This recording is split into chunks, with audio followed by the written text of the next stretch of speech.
Okay, hello everybody. We'll be starting panel, so please take your seats. But it's just meeting our vendors, and then everyone's there at like one time, one day. Good evening, everybody.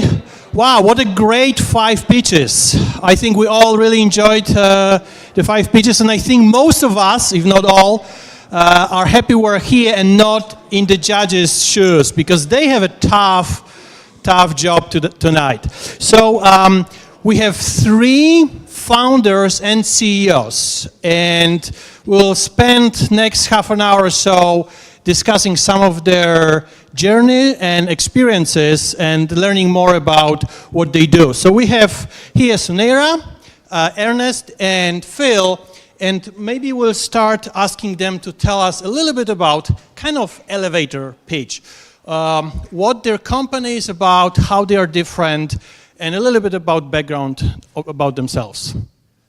Do I have 3 floors on this elevator or 10? 7. Okay. Hi everyone, my name is Sunera Madani. I'm CEO and founder of a payment technology company here in Orlando called Fat Merchant. We launched the company in 2014, and we actually stood on this very stage 4 years ago and won the Rollins Venture Plan competition. It was actually the first giant check that we took home, and that's where we actually had lots of meaningful conversations with investors that were sitting across from us who invested in our seed round back in 2014. Fat Merchant is a subscription-based payment platform, and we do credit card processing for small businesses, and what makes us really unique is we're the first subscription-based, so it's flat monthly subscription, unlimited credit card processing, which is a huge pain point for small businesses. And then we do our technology is omni-channel, and it's integrated payments into all the different business softwares that they're using, so it really helps simplify and streamline any which way that they collect payments. And so that is what our company does. The first year we were in business, that year in 2014, we did $5 million in transactional volume for our customers. We surpassed $2 billion, we're surpassing $2 billion this year. So the growth has been phenomenal. And I've raised right under about $10 million in venture capital to help grow the company, and we are currently headquartered in downtown Orlando, and we have a team of about 60 employees and growing to almost 100 by end of this year. So we're looking for awesome talent to come join our team. So if you know of any great talent, that's my ask tonight. So I'll just throw that out there. But that's Fat Merchant, which stands for Fast, Affordable Transaction Technology. Perfect, thank you. All right, Ernest. Hey, so I'm Ernest Rolfson. I'm the CEO and founder of Finexio. Finexio is a commercial payments execution company. So we help our clients that are $100 million companies to about $1 billion in revenue identify, manage, and deliver all of their outbound payables. And the sort of weird thing about the United States is that more than 50% of all the payments in the country that are business payments are still made by paper check. So these are delivered by hand primarily and by the post office. And before I started Finexio, I worked at a company that was the 7th largest customer of the US mail. So we printed and mailed $100 billion worth of checks a year.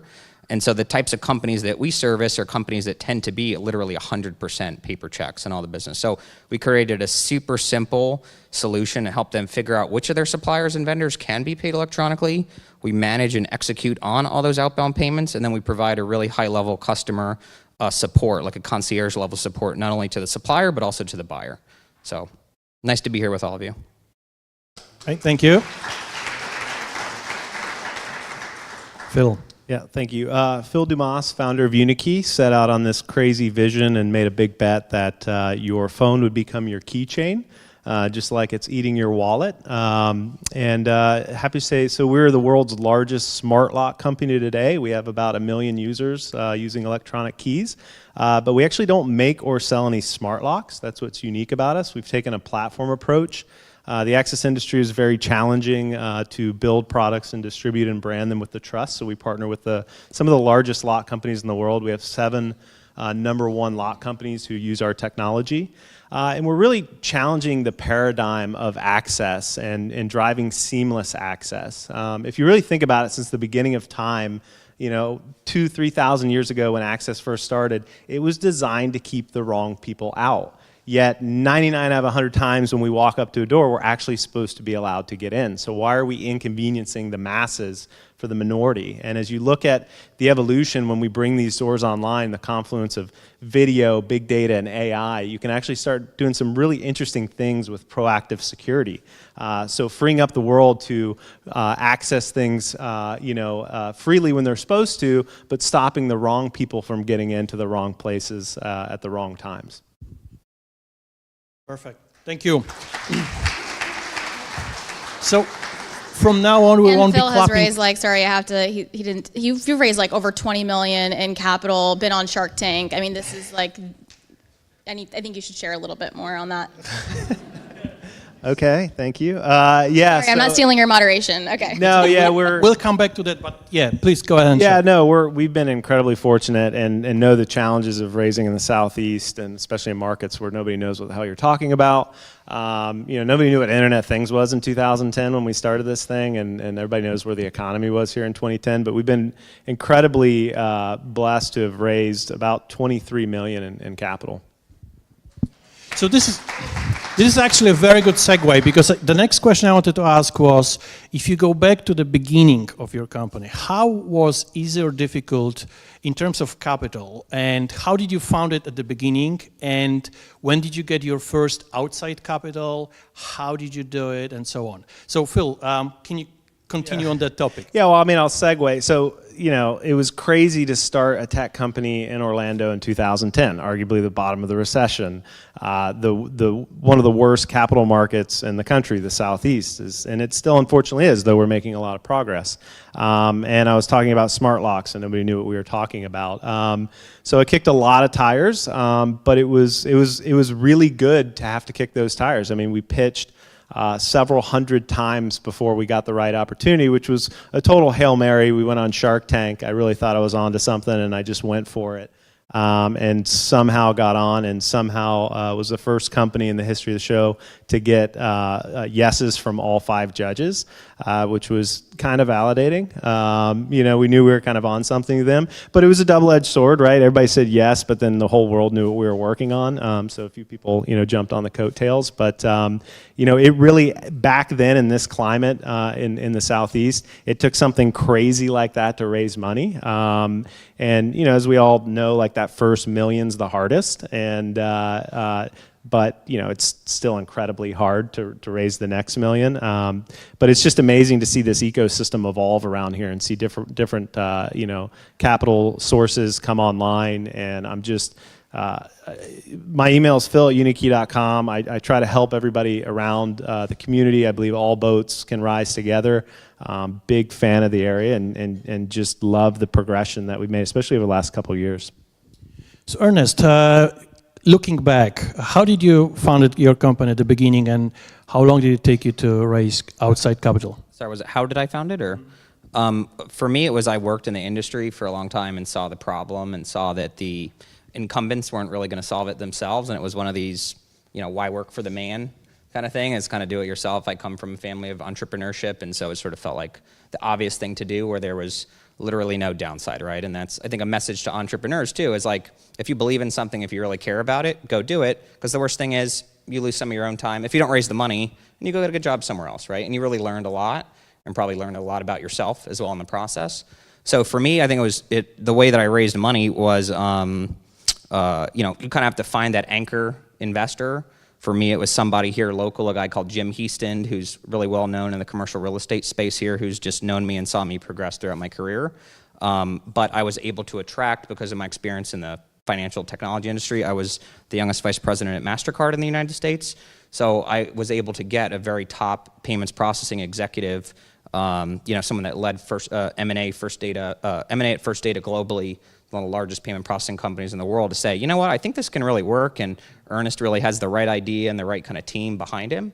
But you need that prototype, and you need to show that there's something there beyond just doing that. So, but to Phil's point too, it's like you better get ready for 150 plus no's before you get to the yes or the right yes. And sometimes you have to walk away from doing a deal with somebody as well because it's not the right deal or not the right fit. And I've got those war stories to tell as well. So you mentioned that the first big check was actually from the Rollins Venture Plan competition. It was here at this stage. So can you tell us how did you move from there? So I think that, my story is a little bit, I wish I had many war stories on the raising of the capital side. For us, it wasn't actually, we didn't take us very long to raise capital for the company, and it's not because, I think we were just at the time where, there was some progression happening in our ecosystem, and we actually had, so we got our first check here at the Rollins Venture Plan competition, and then we just went around town everywhere that we could pitching Fat Merchant. I mean, you heard Fat Merchant at every stage, every mic. We literally stood up everywhere and we're telling every single person about our company. One of the things that I always hear entrepreneurs say, and it makes me cringe, is like, well, I don't want to share my idea. I don't want to give it away. And it's like, no one really wants to do your idea as much as you think they do. And we kind of took advantage of every platform that we could find to share our story and talk about, our technology and what we wanted to build. And so we got a lot of traction locally, and we actually ended up winning a little under $200,000 in prize competition money and prizes from like every venture plan competition. So we were just applying to every pitch competition that would let us in, and we would come back with a check, and then we'd take that check and then we'd put it into the company, and we'd try Google Ads, and we hired our first employee, we got a few interns, and so that's how we were bootstrapping the company initially. And then from there, we got our seed angel round actually locally from the Orlando community, and it was because we went through an accelerator, which I'm sure all of you are familiar with, is Starter Studio. And if you're not, then you need to get plugged in and take a look at this accelerator. And it really helped our company just kind of get into the forefront and kind of in the limelight of the Orlando tech ecosystem. We met a lot of our team members. I met my CTO there, and just got amazing mentorship from the program. And so at the end of the program, there's demo day, and so I presented at demo day, and we had an ask of $500,000 for our seed round. And we actually were oversubscribed to 1.2 million the next day. So we got, that's kind of like how we got that initial traction. But it wasn't just because I can pitch or tell a great story, which is some part of it actually in the beginning.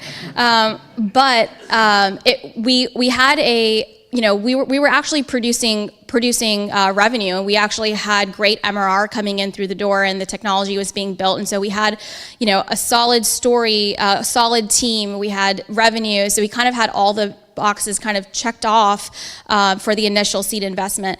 But one of the things that when I look back at, and then from there, our Series A and our Series B, our investors continued to fund us. So we were very lucky in that regard that we met the right investors early on, and they continued to fuel our growth. Our last round of about $6 million was the first time I actually went out and got venture capital outside of Orlando, and it was kind of time for us to, spread our wings a little bit and kind of go see what's out there. And so there's definitely, that process was definitely not the same as it was for us here in Orlando. And just echoing back to what these two awesome founders said was, you have to keep pitching, and not everyone's the right fit, both mutually. And I think if you have all of the pieces, if you have a way to show that you have a scalable model and you've kind of built this machine that you can pump an investment in, that's when I think the audience listens. Well, let's be honest, you are a little bit of an exception to the rule. But I think you're also downplaying, you just weren't afraid to put in the work. You were in some good spots at some good times. Of course. But yeah, so she put in a lot of work, pitch. But I think it's an interesting example, though, of the dynamic that's changed over the last several years here. Because at Unikey, all the capital, 100% of it, not a dime came from Orlando. And it honestly pains me. And even today, as we've raised future rounds, I try to get some local people involved, and we're now too far along. But I think, us being early in this space, raising this kind of money, it shows that there's that next gap there. That we're trying to fill in to get the whole loop going, and maybe I'm setting you up again. This panel is amazing. I mean, they don't need me. This is exactly the next thing I wanted to ask. But before I ask that, no, this is great. We want you. Before I ask that, I actually want to say that there are a couple of people that are running the Starter Studio. I see Dale and Donna. Donna was there. Yeah. So shout out to them. So this is a good segue to talk about the ecosystem, startup ecosystem. And what I mean by that is different organizations and companies and so on that can help startups grow and accelerate. Because you're all here, you haven't left Orlando for Silicon Valley or other places. So talk to us a little bit about how the ecosystem has changed within the last few years. What it was like 5, 10 years ago, what it is now. Let's talk about good things first. Am I the only one qualified at this panel to like talk about 5 or 10? No, I can go ahead. The good things. I definitely, so I'm the first person or one of the first people to move their company from Silicon Valley to Orlando. So I'm from Orlando, and that's what the city of Orlando told me anyway. So, that's cool. It's a bit, so, it is what it is. I'll either look really stupid or really smart in a few years, like check back with me then, track my progress. I'm just from Orlando and love it here, family here, business connections, got some capital from here. But I have noticed definitely while tracking Orlando while living in California, there has been a lot of developments. There have been companies like the Fat Merchants of the world and others that are true Orlando companies that have started. And I think, 4 years ago, 5 years ago, that wouldn't be the case. So I think there are, talk amongst the sort of economic development organizations and the government and folks that kind of care. A lot of the folks involved in UCF and investing downtown are certainly promoting the talk track regarding, hey, we want more technology investments and jobs, high-paying jobs in downtown Orlando. We want to get more startups here, more funding there, and bring in more funding. So I think the good news is, not to go negative, there's a realization that there's a gap and that there's a challenge here. We'll come back to that in a moment. So I think you have to start first by, in sort of self-improvement, you have to realize there's a problem. And I think that having that dialogue and having, executive leaders from the community taking me out to lunch, picking my brain, what can we do better? And I think that they kind of genuinely mean that, which is great. So I'm certainly pleased to be part of that dialogue because I think Phil mentioned earlier and when we were just kind of chatting here that kind of all boats rise in the tide. And I want everyone on the stage with me plus all the companies here to go raise money because it's going to help all of our lives here better. Plus it's the communities where we live. In the case of Sanira, raise our children, right? I just bought a house in College Park. So, it's like things that are important to us. You want to have a nice place to live. You want to care about this kind of thing. Sure. Sunira, what's good about ecosystem here? So I'm probably like the biggest Orlando fan, and I travel plenty and do a lot of conferences and things like that. And people are like, "You're from where?"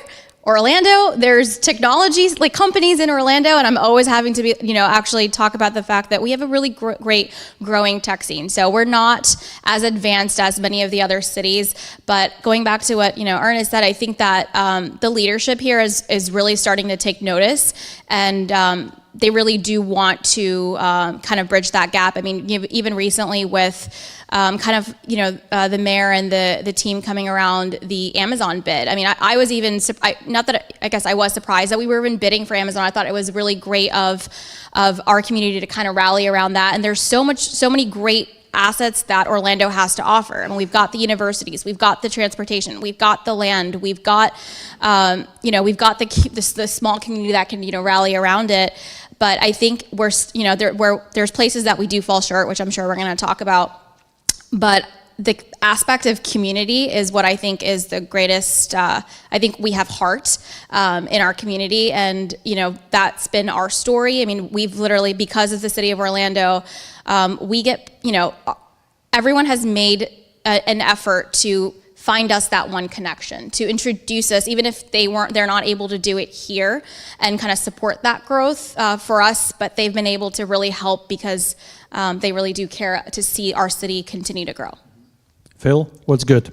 Yeah, I think UCF still are now the nation's largest university, or at least number 2. I don't know, we're ping-ponging back and forth. And not a lot of people actually know that. Until we had that incredible football year last year, people now actually know who UCF is, which is incredible. But not a lot of people that are not in tech or in government defense realize we have the #1 government defense simulation market, which is bled into gaming. And then I like to obviously mention NASA off the coast, and I think, you know, those people were some of the smartest people who put us on the moon, and then their kids are growing up and they think differently, and there's just that culture here. And we're small, you know, we're hungry, we're the underdog, and you know, we come together, and the politicians are actually listening, and you know, in some cases trying to do their best or at least get out of the way, and they realize that. And you know, the ecosystem of you know, the incubators, I think, so we mentioned Starter Studio. I think I saw Dennis with Catalyst in here, and there's a couple other ones going on, and there's some incredible mentors around here, and if you just ask, you'll find them. I mean, there's some really smart people who have done it and have invested outside of here and are excited that there's investments here now. And you know, the UCF incubator I went through, UCF's incredible. They have a lot of great programs. You know, I-Corps now, there's just so many things. And then the circuit that Sunira was talking about, like you can literally go on circuit pitching your company, which is incredible, the feedback you get and the people you get exposed to and the training, because it's really only that one time, that one pitch. And if you're really dialed in from the circuit that you go on, you can nail it, and that's all it takes. Perfect. So let's talk about what can be improved. What are some things that maybe are still not ideal? Capital. First and foremost, I mean, I think that one, it's not, you know, there isn't enough capital around the table. There's not enough venture companies, investment groups, PE groups, that are here locally, or even within Central Florida, or even Florida and the Southeast in general. So we're kind of limited. I mean, you can only go pitch at 12 doors in Orlando. And so I think that's obviously one of the first places that we need to bring in capital. We need to bring in outside capital to continue to grow our companies and to invest in I'm not even talking about the second stage and third stage companies, but even early on, it's really tough here even getting a seed investment. Like, you have to have everything perfectly, you can't not be perfect. And they want revenue, they want this, they want valuation, they want everything to be is a really easy investment. They're not investing in ideas, they're not investing early enough to continue to get companies like Stratosphere off the ground, even though companies in San Francisco are investing in them today. So why hasn't any Orlando investor already invested in Stratosphere before companies in California come get them first? Yeah. Sorry. Jeff, Yeah. Kind of sour. On that point, I found it really difficult as an outsider moving here, even though I'm from here and have connections here. I had a hard time actually meeting with a lot of the Orlando VCs. Many of them actually did not take meetings with me in Finexio, and that was pretty surprising to me. Some of them are here actually judging tonight, and they're not here today. So just saying it like it is. That's to have to straight talk. So I found that to be, right, to Sunira's point, there's only so many companies, the government wants to support it, the business leaders want to support it, but you won't take the meeting especially from the Silicon Valley company. So that's a little weird. I think that has to change, and I would again offer any of the companies pitching tonight, if I can help them with introductions and help raising capital, because it is actually more hard if you're here, to Sunira's point. You know, there was an app a few years ago in Silicon Valley called Secret. And I don't know if any of you know this app, but it was an app where you literally could just post a secret and it just got sent out. And they've raised, $30 million, something crazy, right? The founders got Ferraris. And it was interesting for a bit. People were like, that would never get funded here, right? To Sunira's point. But in California, where there's the money, the capital, and the culture, so people in Florida are not like really investing in tech. So Mike, my lead investor, is a real estate guy, and I happen to be his first ever tech investment. So we have to start changing that. Part of it is we need more success stories here. So on the plus side of facing the massive rejection in Orlando that we faced, I was able to bring in outside capital from Silicon Valley, from New York, with really top tier investors. I have a billionaire that invested here. I have the first guy on AngelList to ever have $1 billion exit on AngelList as my investor. So these are people that Orlando was not on the radar screen. We had incredible customers. We had incredible metrics. So they were like, we'll pay attention to this, absolutely. So did it take me a little bit longer? Sure. So, humility is part of it. You got to do that, work hard. Not everyone has it as easy as some folks, but that's just the breaks. To be fair, again, people are trying here. I think there's that effort, but it isn't really there quite yet. And I think the three of us are on the stage because we are kind of the rarity. In California, I don't think they'd really be celebrating the three of us, are sort of just regular Joes out there, let's be honest, right? So we're not that special other than we're here. We want more such regular I'm a Joes. little special, but Phil, anything to add? Apart from capital, is there anything else that could be improved? Apart from capital, it really starts there, right? And we have to give ourselves credit. Again, we've made a lot of progress on capital, but we have to be honest with ourselves and admit the problem that it's still like incredibly early in the early stage funding, and then it's actually non-existent in the mid and late stage funding. And I was able to get the meetings with the Orlando guys, and I didn't even get no's. I think I just like, okay, that's nice. And I don't know if I've ever had anybody tell me no. I really struggle getting a no, but it's really hard to get a yes. I'm good at forcing the no. Okay. Yeah. We should talk. Yeah, we should go get it. Another thing that I would add that's a challenge just on that. So it's not even just getting the meetings or having enough capital. It's even the fact on like you get dinged for being in Orlando on valuation as well. You like I've had these conversations with outside capital this time raising the Series B, and they've literally said because of your location we are discounted deals, and that sucks. Yeah, I will say, definitely. I mean, our valuation would be incredibly higher, but I'm honestly less concerned about valuation, and I really mean that. I think, if you're going to start here in Orlando, you got to have thick skin about it and just find the right investors at a fair price. But what was incredible in our journey is when we raised our first institutional money, it was out of New York. We talk, and we have Silicon Valley money too. They kept trying from 2012 all the way up until 2015 when we raised our Series A to get us to move to Silicon Valley. And I would have to dodge the question, not show up, bail early. Like every meeting I got asked, when are you moving to the Valley? And I would just, ignore them because they couldn't make us move. But I really fought that fight. And then we raised money. Our Series A was led by Asset Management Ventures, like one of the original 4 guys out in Silicon Valley, Pitch Johnson's old firm. And so we brought the money in from them. And at our first board meeting, I didn't even realize this. The main partner there, Rich Simone, was asked by our New York guy, hey, when are we going to get Unikey to move to the Valley? And he said, oh, no. The reason why I invested, and he was a real visionary, I think, at the time, is because I like that they're not here. There's this exodus going on, the cost of living here, the cost of capital, all the poaching that goes. I mean, you can spend 6 months attracting top talent just right out of school and pay them 150 grand, and then 6 months later, Facebook steals them for like 300 grand, and you can't compete with that. So we have some incredible things here with our cost of living and the talent, and although we're a smaller pool, where those things converge, this is why I think it's starting to work here.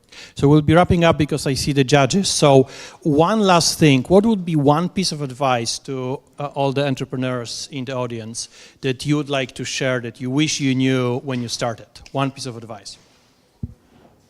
Just one. Okay. It never gets easier. So I would say that, I always thought that I was going to take my first 100 it's going to be at the 100th customer. It's going to be at the $1 million investment. It's going to be at the 10th employee. Being an entrepreneur is all day, every day, and you have to make a lot of sacrifices to get what you want. When I started this company, I thought, I literally left because I wanted to, I wanted to have a more balanced life, and I thought that I'd have a business and I'd be able to have more work-life balance. And there's no such thing as an entrepreneur. There's no such thing as work-life balance. My 2-year-old daughter is here with me tonight, and I was in Atlanta for the last 2 days, and I haven't seen her all day. And so it's really tough. You have to make a lot of sacrifices, and they say it'll be worth it in the end. And I'm not trying to scare you away, but just know that it's hard work and grind, but you get fulfilled by, you have to find your fulfillment outside of the money aspect of it, and if you can find that, then that's going to be your passion to drive forward. And for me, that's our team, and being able to continue the job growth that we have been able to do and supporting all these families, it's something that I'm very proud of, and so that's the kind of fuel that drives me every day, and it's not just the dollar figure, and it's not going to be work-life balance. Thank you. Ernest.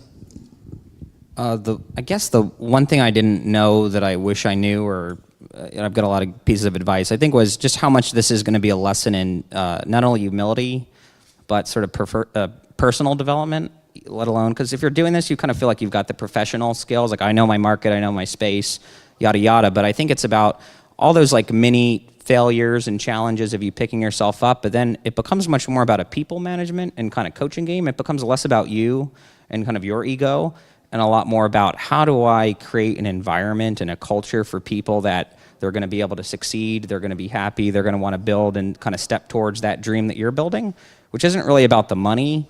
It's about building the product and the solution that's really going to help your customer, and that's probably where you want to do it. So it's sort of staying focused on that, but I think it was, again, how much effort that I would have to put in and the own personal failures and just struggles and challenges around how do you become a better person through the process and a better manager to become a better leader around managing the company to get to your goal. Perfect. Thank you. Phil? Yeah, echo both of those. Those are great points. And then at the end of the day, I mean, when you get into this game and ride this roller coaster, there's an unlimited amount of options and paths for failure, but it really only takes that one path to succeed. And you're going to have constant oh shit moments when I talk about the Unikey story, like, you know, you get sued by somebody or, you know, somebody bails on you and your team and you don't know what to do. Those are the moments that define you as a company and the way you react to those moments. There's the old Sun Tzu saying, like, in every crisis, there's danger and opportunity. And whenever we have those oh shit moments, it's like you just break it down to those two. It's like, where's the danger here and where's the opportunity? And it's amazing if you just can pull yourself out of the hole and say, where's the opportunity? There's always a move. Thank you so much for sharing with us. Thank you.